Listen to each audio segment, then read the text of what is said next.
Sa dilim ng gabi, may mga kwentong hindi dapat baliwalain, mga liham na dumating mula sa puso ng lagim, direkta mula sa mga taong nakaranas ng mga kakaibang pangyayari. Mga kwentong sumasalamin sa mga anino ng nakaraan, mga sigaw ng mga kaluluwang hindi matahimik, at mga lihim na bumabalot sa madilim na sulok ng Luzon, Visayas at Mindanao. Ihanda ang sarili, buksan ang iyong pandinig sapagkat ang mga kwentong ito ay maaring magbukas ng pinto sa mga nilalang na gustong manatili sa dilim. Bago ang lahat, mag-subscribe ka na sa ating channel para sa mas marami pang kwentong katatakutan na aking gagawin. Maraming salamat, umpisahan na natin. Gusto ko lang ibahagi ang karanasan kong hindi ko inaasahang mangyayari sa totoong buhay. Hindi ako naniniwala sa multo noon. Para sa akin, lahat ng kababalaghan ay may paliwanag, pagod lang, stress o guni-guni. Pero mula nung tumira ako sa apartment na yon, nabago ang pananaw ko at pati buhay ko. Bali ganito, nung March lang ako lumipat sa isang lumang apartment sa Bulacan. 2 ang kwarto. Yung isa ginawa kong storage ng mga kahon at lumang gamit. Yung isa, kwarto ko. Simple lang siya, may kama, electric fan, cabinet at isang full-length mirror sa tabi ng pintuan. Tahimik ang compound. Karamihan ng kapitbahay ko ay matatanda. Walang masyadong ingay at okay ang presyo ng renta. Kaya kahit medyo luma at may amoy luma ang bahay, tinanggap ko na rin. Dahil call center agent ako, gabi ang pasok ko 9 p.m. to 6 a.m. Pag uwi ko ng umaga, diretso ako sa kama. Minsan, hindi na nga ako nakakapaghilamos. Pero simula nung ika-4 na araw ko sa unit, may napansin na akong kakaiba. Pag uwi ko isang araw, pagpasok ko ng kwarto, nakaon ang ilaw. Hindi ko naman ito iniwan na bukas, hindi ko rin ito makakalimutan kasi mahigpit ako sa kuryente. Naisip ko baka ako rin ang may sala. Pinatay ko. Hindi ko na lang pinansin. Kinabukasan, mas malala. Bukas na ang bintana, yung mga kurtina warak sa ihip. Paglapit ko sa kama, may kita kang parang may humiga yung kumot, lukot na lukot, at may bakas ng 2 paa sa dulo ng kama. Walang ibang may susi ng apartment kundi ako. At sigurado akong nakalock ang pinto bago ako umalis. Doon ako unang kinilabutan. Pero pinilit kong maging matapang. Iniisip ko, baka ako lang talaga ang nagkalat. Pero nung gabing yon, bago ako pumasok sa work, inayos ko lahat, pinatay ko ang ilaw, isinara ko ang bintana, inilatag ko ang kumot, siniguradong walang guhit o lukot. Kinuha ko pa nga ng picture ang kama para sigurado ako. Pag uwi ko, walang nagbago sa lock ng pinto. Pero pagpasok ko, hindi lang basta nakaon ang ilaw. Yung kama may bakas na naman ng pag-upo. Yung gitna, lubog. At sa unan, may hibla ng mahabang buhok. Hindi ako mahaba ang buhok. That night, natulog ako sa sala. Pero kahit sa sala, hindi ako nakaligtas. Bandang 3:00 ng madaling araw, nagising ako. May narinig akong tunog ng pinto ng kwarto. Bumukas. Sumilip ako pero madilim, tahimik. Tapos bigla akong nakarinig ng tunog ng kama. Yung tunog kapag may humihiga, tunog ng kutsyon na binigatan. Tumayo ako para silipin, pero may nakita akong anino sa ilalim ng pintuan ng kwarto. Yung ilaw mula sa labas, natatakpan ng hugis ng isang tao. Hindi gumagalaw. Nakatayo lang sa loob. Hindi ako makagalaw sa takot. Gusto kong sumigaw pero parang nanigas ang katawan ko. Kinabukasan, dali-dali akong bumili ng insenso, asin at pinasbasan ko ang apartment gamit. Ang dasal na nakuha ko online. Ilang araw akong payapa. Walang ingay, walang kababalaghan. Hanggang sa isang gabi, doon mismo sa kwarto, napilitang akong matulog dahil may dumating na bisita. Inalok ko yung sala sa kanya, ako na lang sa kama. Bandang 2:00 ng madaling araw, nagising ako sa bigat sa tagiliran ko. Parang may humihiga sa tabi ko. Yung kutsyon, unti-unting lumulubog. Dahan-dahan kong iminulat ang mga mata ko. Sa peripheral vision ko, may nakita akong buhok, mahabang itim parang basa. Hindi ako gumagalaw. Saka ko lang napansin na malamig sa kwarto, pero walang hangin. Naka-off naman ang electric fan. Tapos naramdaman ko ang hininga. Malamig, mabigat. Parang may bumubulong sa tenga ko, tulungan mo akong makatulog. Napatayo ako bigla. Binuksan ko ang ilaw, walang tao, pero ang kama, may hugis pa ng katawan, parang kakabangon lang. Nang tingnan ko ang salamin sa gilid ng pinto, may nakasulat gamit ang daliri. Dito ako natutulog, wag mo akong paalisin. Kinabukasan, lumipat ako ng kwarto. Doon ako sa storage room natulog sa sahig. Kahit siksikan sa mga kahon, mas panatag ang loob ko. Pero nung madaling araw bumukas ang pinto. Walang hangin, wala akong kasama. At mula sa dilim ng hallway may umusal ng pabulong. Makikitulog lang ako, saglit lang. Doon na ako tuluyang nagdesisyon. Hindi ko na inabot ang susunod na gabi. Nilisan ko ang apartment. Hindi ko na kinuha ang iba kong gamit, hindi ko na tinapos ang kontrata, basta makalayo lang ako. Hanggang ngayon ayoko nang tumingin sa salamin sa gabi. Ayoko ng kama na may kutsyon na malambot. Natutulog ako sa banig, sa sahig, sa maliwanag.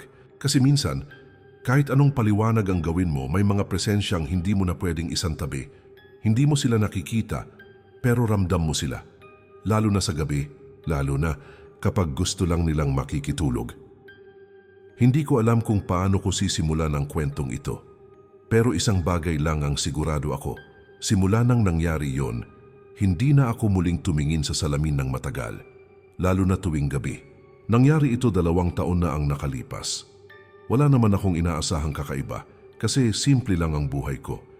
Isa akong freelance graphic designer na nagtatrabaho lang sa bahay. Mag-isa akong nakatira sa isang maliit na unit sa Cavite, 1 kwarto. May maliit na banyo. At isang lumang vanity mirror na naiwan ng dating umupa. Yung salamin na yon makaluma ang itsura. Matataas ang ukit sa kahoy, may mga kupas na disenyo ng bulaklak at sobrang linaw pero may parang lalim. Hindi ko maipaliwanag. Parang tuwing tumitingin ako roon, hindi ko lang sarili ko ang nakikita. Parang may ibang bagay na nakatingin pabalik.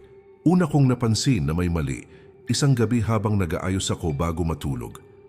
Nagsusuklay ako sa harap ng salamin, pero parang may delay ang galaw ko sa refleksyon. Napapansin mo yung ganon, di ba? Parang 1 segundo lang, pero sapat para mapansin mo na may mali. Binitiwan ko ang suklay. Yung refleksyon ko hindi gumalaw. Nakatitig lang siya sa akin. Walang ekspresyon, walang galaw. Nanatili siyang nakatingin habang ako ay unti-unting umaatras. Sobrang bilis ng tibok ng puso ko. Pero ilang segundo lang, gumalaw ulit yung refleksyon, parang wala lang. Naisip ko baka pagod lang ako, baka sa ilaw, baka guni-guni. Kaya pinilit kong kalmahin ang sarili ko. Pero hindi doon natapos ang lahat. Kinabukasan, habang nag-aayos ako ng file sa laptop ko, narinig ko ang tunog ng basag na salamin mula sa kwarto. Dali-dali akong tumakbo, papasok, pero walang nabasag. Yung salamin, hindi siya basag, pero may bagong bitak sa gitna. Manipis pero malinaw. Tapos parang may gasgas sa parte kung saan laging nakapwesto ang mukha ko. Parang hinagod ng kuko. Ilang araw ang lumipas, paulit-ulit kong nakikita ang sarili ko sa salamin na parang hindi ako. Magkapareho ang damit, pero may mga detalye na hindi tumutugma. Nakangiti ako pero yung refleksyon hindi. Nakayuko ako pero yung nasa salamin nakatingin pa rin diretso. Yung isa kumukurap, yung isa hindi. Hanggang sa isang gabi napanaginipan ko ang sarili ko. Pero hindi ako yon, parang ako na iba. Sa panaginip, nakatayo ako sa harap ng salamin. Hawak ko ang sarili kong buhok. Hinahatak ko ito habang unti-unting nabubunot ang anit ko. Nangingiti ako habang dumadaloy ang dugo sa mukha ko. Yung mata ko sa salamin, punong-puno ng galit, ng pagkamuhi. Hindi ko alam kung kanino. Pagkagising ko, basang-basa ng pawis ang katawan ko. Tumingin ako sa salamin at doon ko nakita ang pinakamalinaw na ebidensya na hindi na ako ang nandoon. Nakaupo ako sa kama. Walang salamin sa harap ko pero sa salamin may nakaupo pa rin. Nakatalikod. Tapos bigla siyang tumayo, dahan-dahang humarap. Ako siya, pero hindi ako. Yung mukha niya sira-sira, namamaga ang mata. Basag ang ngipin, maputla ang balat. Tapos bigla siyang ngumiti at isinandal ang 2 kamay sa kabila ng salamin parang gustong lumabas. Tumakbo ako palabas ng kwarto. Tinakpan ko ng kumot ang salamin. Hindi ko na tumuling ginalaw. Kinabukasan, tinapon ko yung salamin sa labas. Binasag ko pa gamit ang martilyo kahit paulit-ulit. Pero habang binabasag ko ito, parang may naririnig akong tawa. Mahina, paus, galing sa mismong basag na salamin. Nang gabi ring yon, tinawagan ko ang may-ari ng unit. Sabi niya, yung salamin na yun daw ay naiwan ng unang umupa. Dalagang bigla raw nawala, walang paalam. Nagtataka pa nga raw sila noon kasi may mga sulat sa salamin nung naiwan ito. Mga ukit, mga hugis mata at mukha. Pilit kong kinakalimutan ang mga pangyayari. Pero alam ko, may naiwang bahagi sa akin ang salamin na yon. Minsan sa mga panaginip ko, nananaginip pa rin ako na ako ay nasa harap ng salamin. At sa tuwing tinititigan ko ang sarili ko, hindi na ako ang bumabalik ng tingin. Minsan sa mga salamin sa CR, sa elevator o sa bintana ng kotse, napapansin ko na uuna silang gumalaw bago ako. Parang excited silang, muling makalaya. Kaya ngayon, kung may lumang salamin kayong naiwan sa bahay, lalo na kung hindi sa inyo galing, itapon nyo na bago pa sila makatawid. Hindi ko alam kung may pinagmula ng sumpa o kung may nagalit na espiritu sa pamilya namin. Pero isang trahedya ang nagbukas ng pinto sa isang buwan na punong-puno ng takot, ingay ng iyak at mga panaginip na hindi mo gugustuhing maranasan. Nagsimula ito nang pumanaw ang panganay kong kapatid na si Kuya Lando. Isang gabi ng Sabado, bigla na lang siyang bumagsak habang naglalakad pa uwi. Sabi ng doktor, aneurysm daw. Wala raw sinyales, biglaan lang. Isang segundo lang mula sa pagiging buhay, naging bangkay. Dahil kilala siya sa aming barangay at maraming kaibigan, napagdesisyunan naming gawin ang lamay sa mismong bahay naming ancestral, isang lumang bahay na minana pa sa mga lolo't lola namin. Kahoy ito, may malalaking bintana at mataas ang kisame. Doon din ginaganap ang lahat ng okasyon sa pamilya, kasal, binyag at ngayon lamay. 7 gabi. 7 gabi ng dasal, kwentuhan, kape at luha, pero hindi lang pala kami ang bisita. Unang gabi pa lang, napansin ko na agad ang kakaiba. Habang nagdarasal kami ng rosaryo, may isang lolo sa dulo na hindi namin kakilala. Nakatayo lang siya, nakabarong, pero sobrang dumi ng pantalon at walang sapatos. Nakatingin lang siya kay Kuya Lando. Nang nilapitan siya ng pamangkin ko para abutan ng pagkain, bigla siyang nawala, parang bula. Sa CCTV na kinabit namin sa labas ng bahay, walang makitang lumabas. Pangalawang gabi, habang natutulog ang ilan sa mga kamag-anak sa sala, may narinig silang umiiyak. Akala nila bata. Pero nang sinundan nila ang tunog, papalapit ito ng papalapit sa kabaong, hanggang sa mismong gilid ng kabaong, biglang tumigil. Pagtingin nila sa salamin na nakasabit sa likod ng altar, may batang babae nakatayo. Basa ang buhok at tila may sugat sa gilid ng ulo. Nang lumingon sila sa mismong lugar kung saan ito dapat nakatayo, wala na ito. Pangatlong gabi, may isang bisitang babae ang bigla na lang napahiga sa sahig, nilalagnat at kinukumbulsyon. Sabi ng ilan, sinaniban daw. Paulit-ulit siyang sumisigaw ng, hindi siya payag ilibing. Wala siyang malay pero tinig ng matandang lalaki ang lumalabas sa bibig niya. Laking gulat namin nang sinabi ng tiyuhin ko na eksaktong tinig iyon ng yumaong tatay ni Kuya Lando. Ika-4 na gabi, hindi kami nakatulog halos. Tumutunog ang kampana ng simbahan kahit walang misa. Minsan 3 beses, minsan 7. Sabi ng lolo ko, kapag 7, may kasamang kaluluwa na hindi pa tinatanggap. Ika-5 gabi, pumutok ang ilaw sa altar habang nagsisindi kami ng kandila. Ang larawan ni Kuya Lando na nasa gilid ng kabaong, nagkadikit-dikit ang mata sa loob ng frame. Parang nilagyan ng uling o tinta. Pinunasan na ito, pero bumabalik pa rin ang mga mantsa.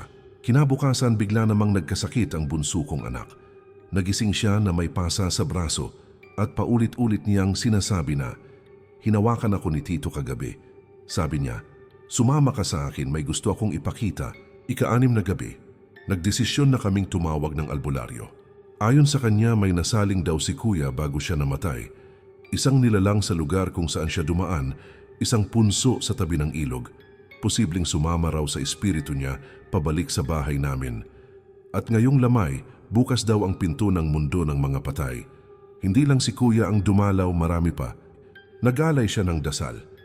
Nagsaboy ng asin sa buong paligid pero hindi iyon naging sapat. Pang-7 gabi, pinakamasama. Habang sinisindihan namin ang huling kandila, biglang umihip ang napakalakas na hangin sa loob ng bahay kahit sarado ang lahat ng bintana. Namatay ang lahat ng ilaw.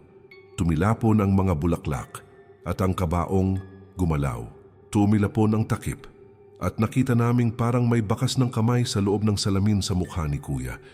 Hindi lang basta nakapatong, nakakalmot. Nagsigawan ng lahat. May nahulog, may nahimatay. Ang iba, biglang nagsuka. Ramdam mong may lakas sa loob ng bahay na ayaw pa ring paalisin si kuya. Kinabukasan, halos hindi matuloy ang libing. Umuulan ng walang tigil, bumaha ang daan. At habang inililibing siya, bigla na lang naputol ang lubid ng ataol, nahulog ito sa hukay, tumagilid.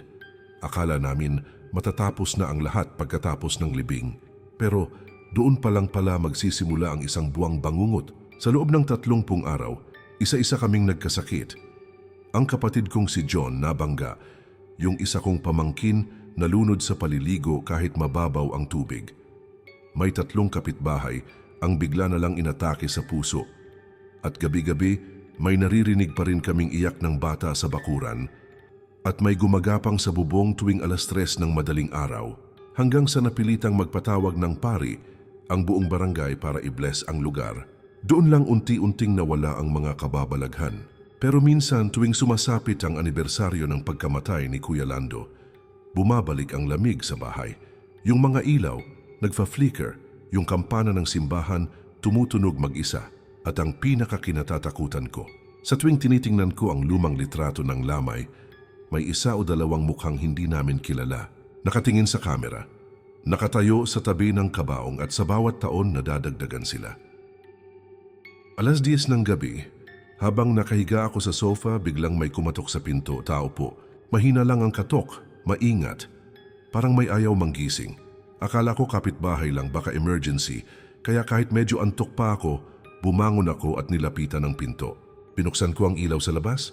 Sumilip ako sa peephole, walang tao. Binuksan ko ng bahagya ang pinto.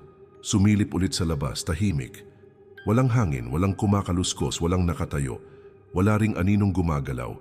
Pilit kong inisip na baka bata lang na nagtrip o baka nagkamali ng bahay. Pero kinilabutan na rin ako. Kaya sinigurado kong nakalock ang pinto bago bumalik sa sofa. Ilang minuto lang ang lumipas. Mas malakas na ngayon, tao po. Napatayo ako. Tumingin ulit sa peephole. Wala pa rin, pero ngayong gabi may iba. Parang may mabigat na pakiramdam sa paligid ng bahay. Parang may nakatingin, parang may nagmamasid sa dilim. Pinatay ko na lang ang ilaw. Umupo ako sa sulok ng kwarto, nakiramdam, tahimik, hanggang sa biglang may kumaluskos sa bintana. Sa gilid ng kurtina parang may anino, maliit lang, gumalaw. Naisip kong baka pusa. Pero nung sumilip ako, wala. Walang kahit anong hayop sa labas. Nagpasya akong matulog na lang kahit kinakabahan. Kinabukasan sinabi ko sa nanay ko ang nangyari. Sabi niya, huwag kang bubukas kapag may kumatok sa gabi, lalo na kung wala kang makitang tao. Hindi ko agad naintindihan ang ibig niyang sabihin, pero nung gabing yon mas malinaw ang nangyari. 11:00 ng gabi, biglang may napakalakas na katok.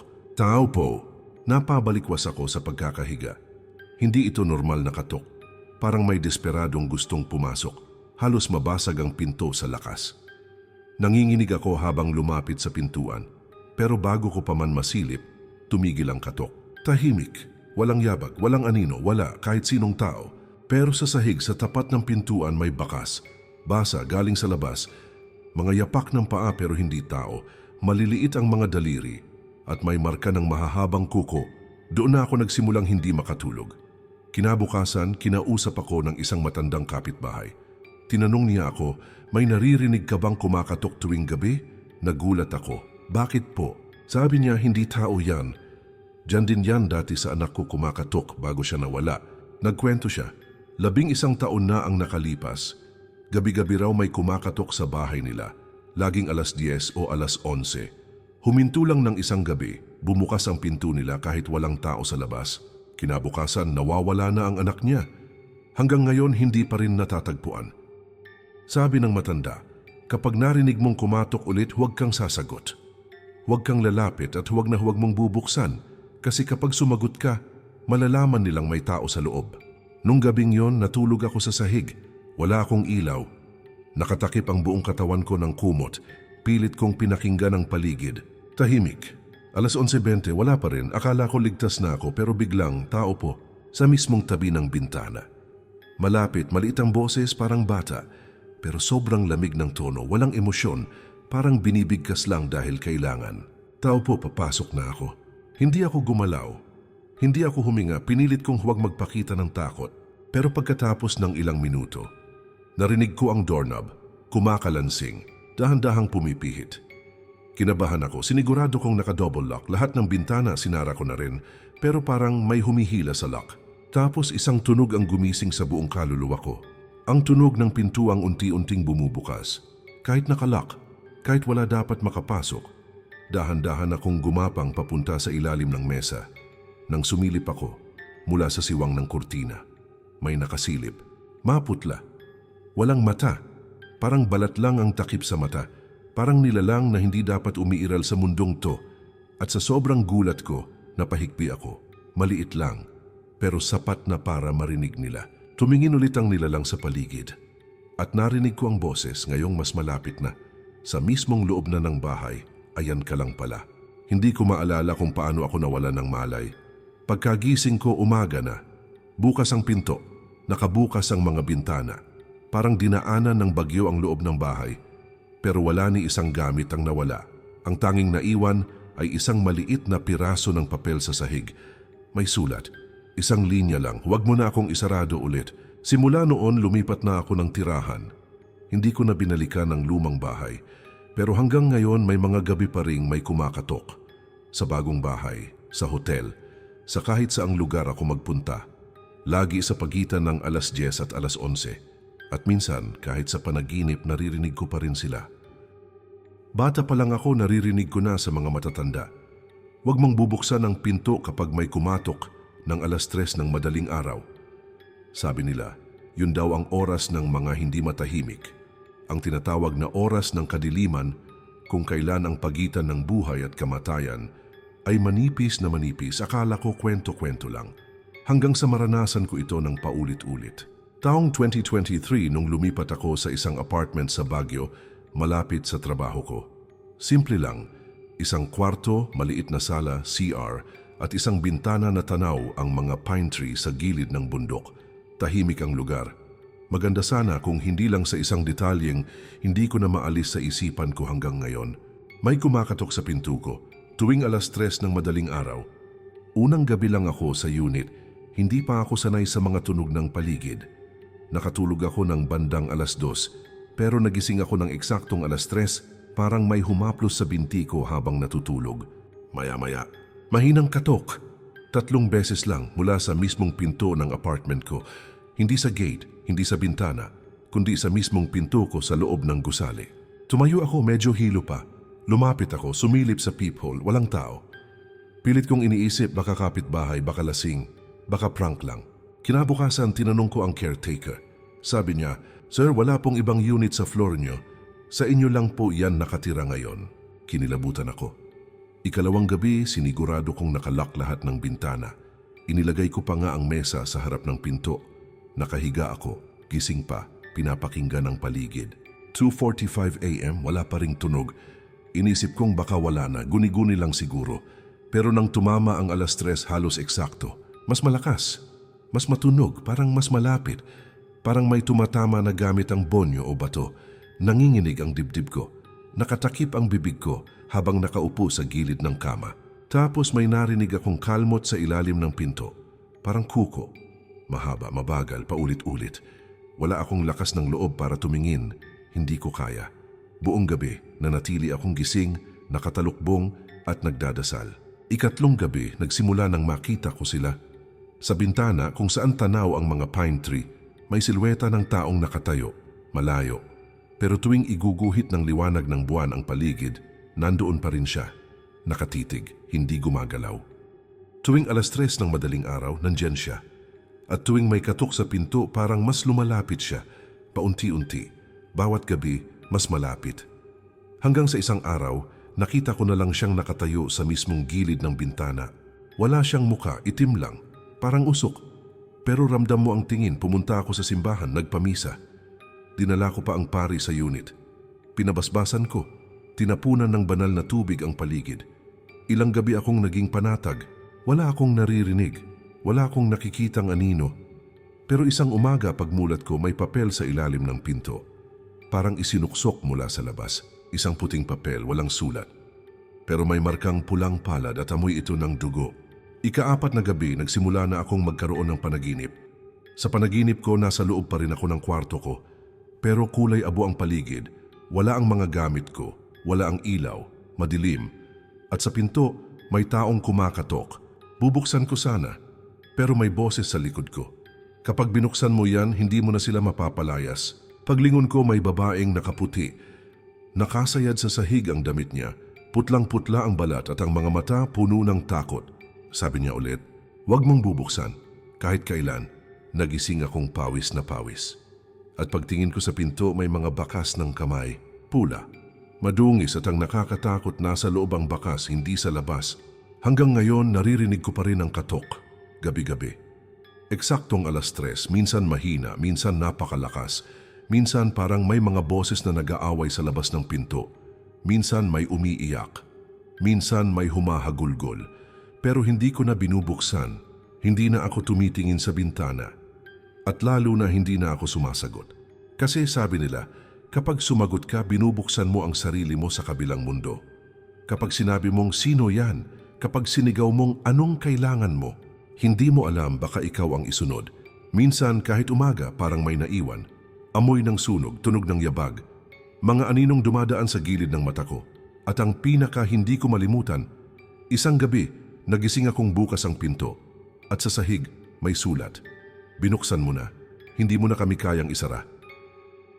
Noong dekada 90, nakatira kami sa lumang bahay ng pamilya ng asawa ko sa isang baryo sa Iloilo. Bahay na bato, malalapad ang sahig na kahoy at sobrang tahimik lalo na tuwing hapon.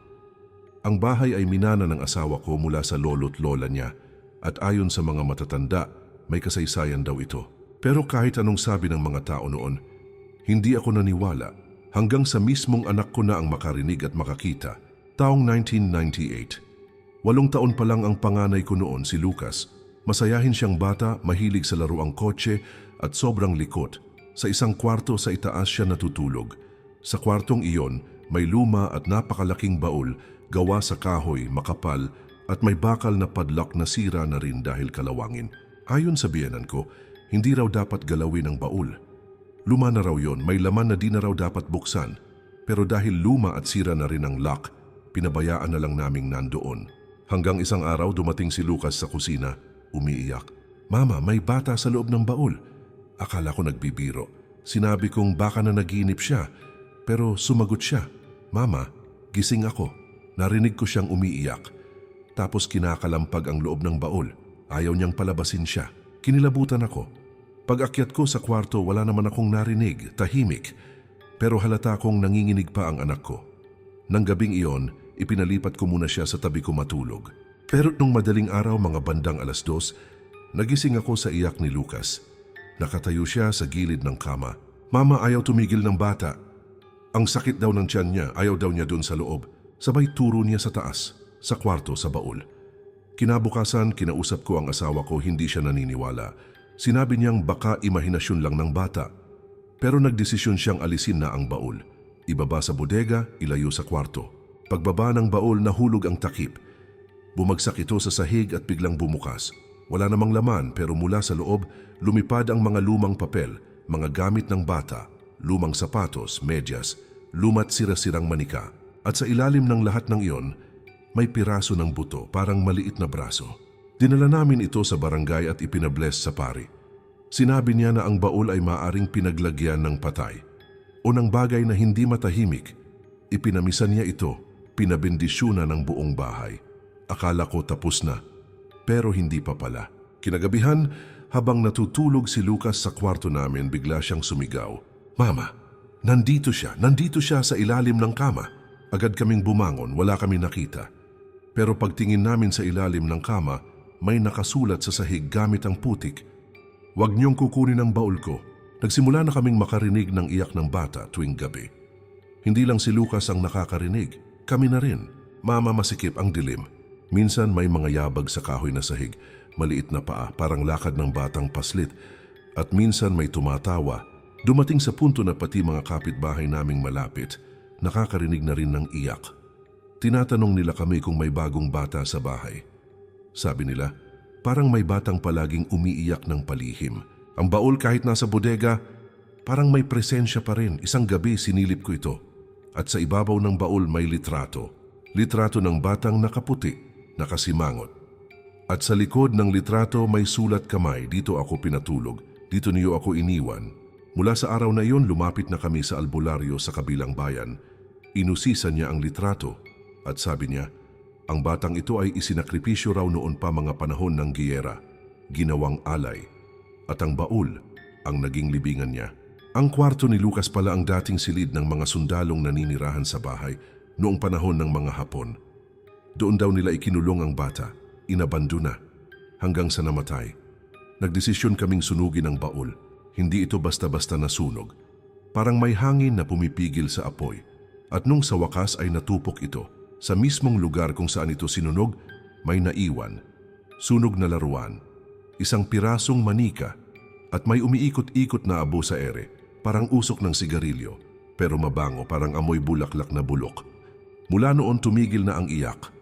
Pero minsan sa mga panaginip ni Lucas, may bata raw na nakatayo sa gilid ng kama niya, nakangiti, nakatingin lang.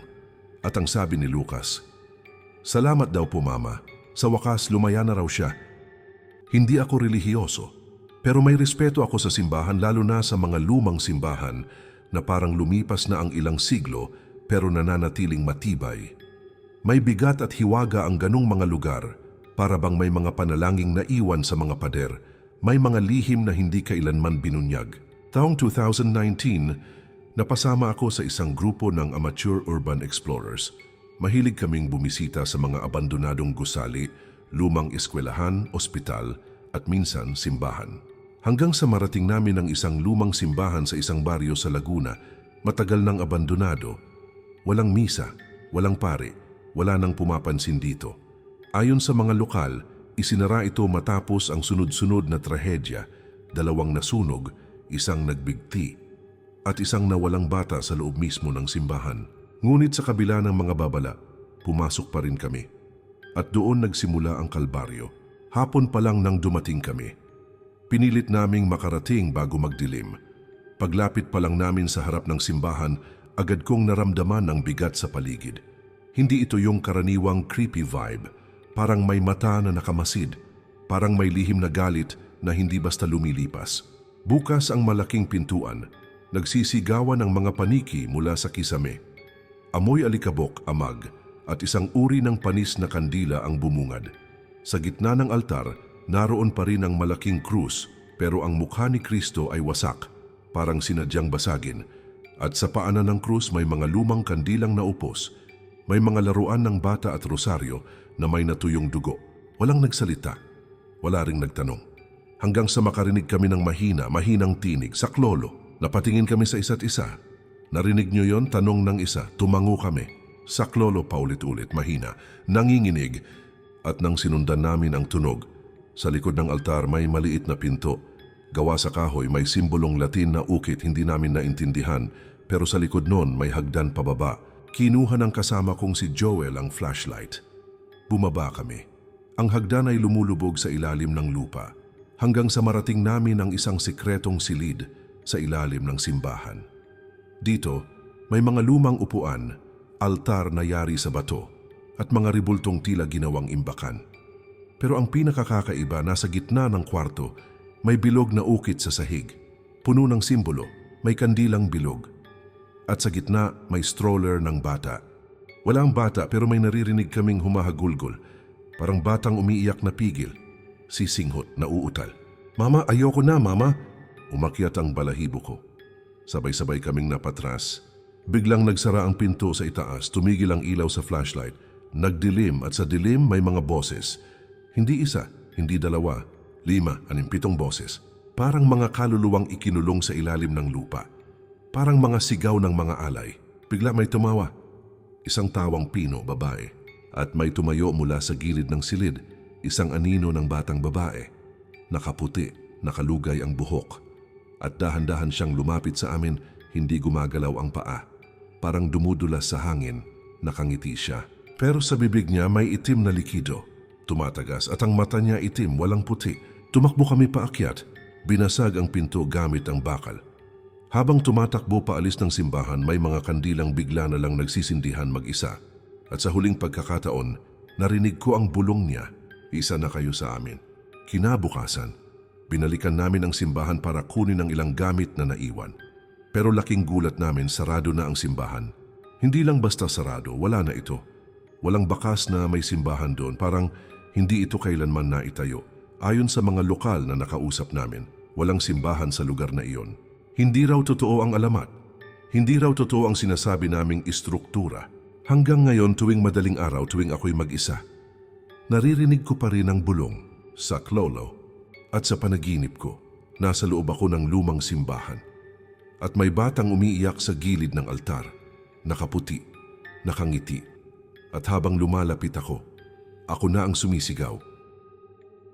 Taong 2021, 4 kami ng mga kaibigan ko na mahilig mag-hiking. Masaya kami, laging may kwento, tawa at eksperimentong pagkain. Pero sa bundok na ito sa Mount Balabal sa Cebu, hindi namin alam na magbabalik kami doon na may dalang pangamba, takot at mga tanong na hindi masasagot. Nagsimula ang lahat nang mag-umpisa kami ng hike ng hapon. Mahirap ang trail. Makapal ang ulap, medyo malamig at madilim na nang makarating kami sa tinatawag nilang Munting Burol. Doon may isang matandang babae na nakaupo sa bato. Nakasuot siya ng puting balabal na parang tela ng lamay at may hawak na pang-ilaw, isang gasera. Nang makita kami, ngumiti siya, pero hindi niya kami tinanong kung saan kami pupunta. Hindi rin siya bumangon. Humarap lang siya sa amin at dahan-dahang sinabi, "Isa lang ang bababa." Akala namin biro lang iyon, pero nakita namin ang matandang babae, parang isang matandang diwata o engkanto, nakatingin ng diretso sa amin at ang mga mata niya, kulay abo, walang buhay. Nagpatuloy kami sa pag-akyat, pero kakaiba na ang hangin. Parang may humahaplos na malamig na hangin sa balat namin at sa bawat hakbang ramdam namin na may sumusunod. Nang gabi na, nagkampo kami sa isang maliit na plataporma. Nagpalitan kami ng kwento. Pero bigla, may narinig kaming sigaw mula sa gitna ng kagubatan. "Tulong! Tulong!" Nagkatinginan kami. Isa sa mga kasama namin, si Marco, ang nagtungo sa pinanggalingan ng sigaw, pero di siya bumalik. Pinaliit namin ang ilaw at hinanap siya. Hanggang sa makita namin na nakatayo siya sa isang maliit na liwasan, nanginginig, nangingilid ang mga mata. May nagtagilid na bangkay, ang sabi niya, pero hindi tao. Kinabukasan, nagdesisyon kaming bumaba. Pero napansin namin na si Joel, isa pa naming kasama, ay nawawala. Hinahanap namin siya, tinawag ng tinawag, hanggang sa marinig namin ang kanyang boses, malapit sa mga punong kahoy. "Tulungan niyo ako, hindi ako makaalis." Pero nang nilapitan namin ang boses, wala ng tao. Nang huling gabi, 3 na lang kami. Nagtakbuhan kami pababa sa bundok, mabilis. Nilalabanan ng pagod at takot. Ngunit pagdating sa paanan, naisip namin may nawawala pa rin. Si Marco. Wala siya. Pagdating namin sa barangay, nagulat kami. Pero sabi ng mga taga roon, may kwento ang bundok na iyon. Ang bundok na iyon ay sinasambahan ng mga kaluluwang naligaw na hindi makatawid sa kabilang buhay. Sabi nila, kapag umaakyat ka roon, may naglalakad na kasama na hindi mo makikita. Pero alam mong nariyan. At kung ang isa sa inyo ay hindi malinis ang puso, iiwanin ka ng bundok. Hanggang ngayon, hindi namin malaman kung ano talaga ang nangyari kay Marco. Wala na siyang bakas, parang nawala sa hangin. At sa tuwing dumarating ang anibersaryo ng hiking namin, naririnig ko pa rin sa panaginip ang boses niya, "Tulungan niyo ako." Noong 2018, nagsimula akong magtrabaho bilang guro sa isang maliit na pampublikong paaralan dito sa Davao City. Matagal nang naitayo ang paaralan, halos 50 taon na ang nakalipas. Hindi ko alam noon, pero dala-dala pala nito ang isang madilim na kasaysayan na hahatak sa akin sa isang bangungot na hindi ko malilimutan. Tuwing hapon, pagkatapos ng klase, may mga estudyante pa rin na naiwan, nag-aaral o nagkukwentuhan. Ako naman ay madalas na nagtatagal sa loob ng silid-aralan, nag-aayos ng mga papeles, nagbabasa ng mga tala o naghahanda ng mga aralin para sa susunod na araw. Isang hapon, habang tahimik ang buong paaralan at nag-iisa na lang ako sa staff room, may narinig akong mahina, malamig na bulong mula sa direksyon ng maliit na chapel sa loob ng compound. Ang maliit na chapel na iyon ay isang lugar na bihira naming pinapasukan ng mga tao, halos palaging nakasara ang pinto. Pinili kong lumapit upang tingnan kung ano ang pinanggagalingan ng mga bulong. Paglapit ko sa altar, Doon ko nakita ang isang itim na anino na mistulang nakapulupot sa sulok, nakatago sa likod ng mga lumang kandila at krus. Hindi ito tao, hindi rin hayop. Parang usok na bumabalot sa isang sulok ng altar. Ramdam ko agad ang bigat ng presensya niya. Ang puso ko'y tumibok ng mabilis at tila napigilan ko ang sarili na hindi huminga ng malalim.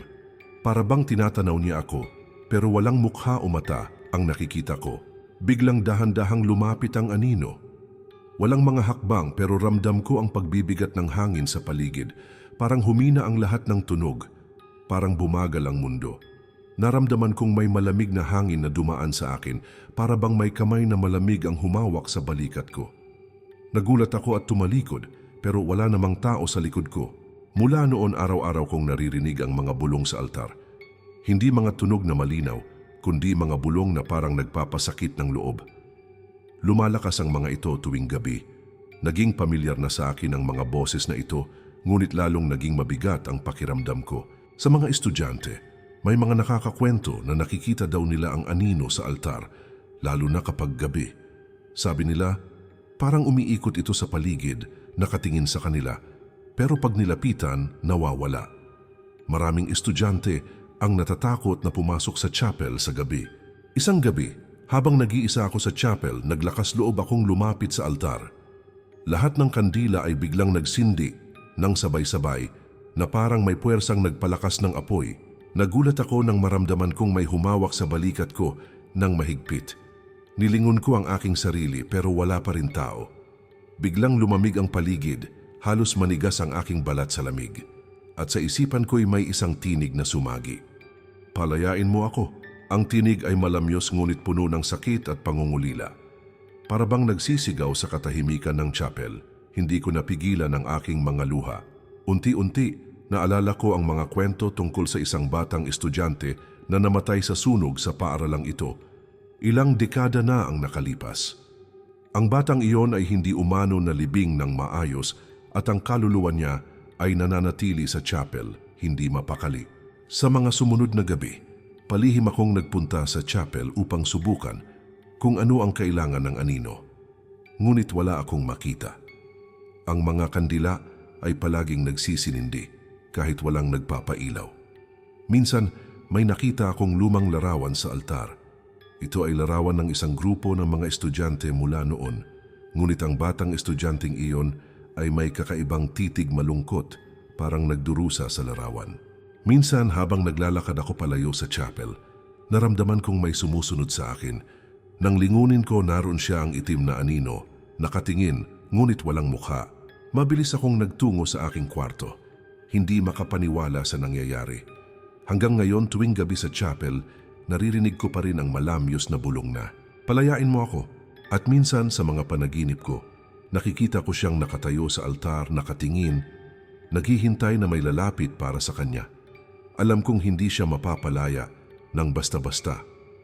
At alam kong may mabigat na kasaysayan ang paaralang ito na kailangang malaman.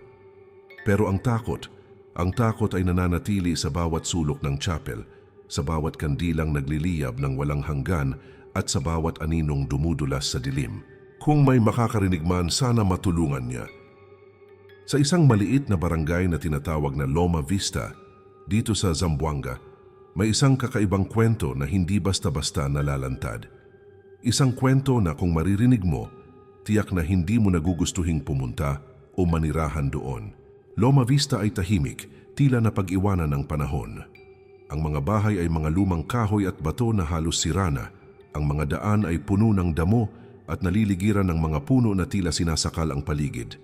Pero ang pinakamalupit na bahagi ay ang mga tao doon, lalo na ang mga bata. Naalala ko pa noong 2015 nang lumipat kami ng pamilya ko sa Loma Vista dahil sa trabaho ng ama ko. Minsan sa plaza, napansin ko ang ilang bata na laging naglalaro, tumatawa at nagkukwentuhan. Nakikita ko sila araw-araw, ngunit kakaiba, parang hindi sila tumatanda. Isang halimbawa si Ana. 2 beses na akong nagtanong sa mga kapitbahay ko tungkol sa kanya. Lahat sila ay nagulat sa mga tanong ko. Ayon sa kanila, si Ana ay 12 taong gulang na mula pa noong 2008. Ngunit makikita mo siya hanggang ngayon sa plaza, anak pa rin ng ina niya na parang hindi lumalago.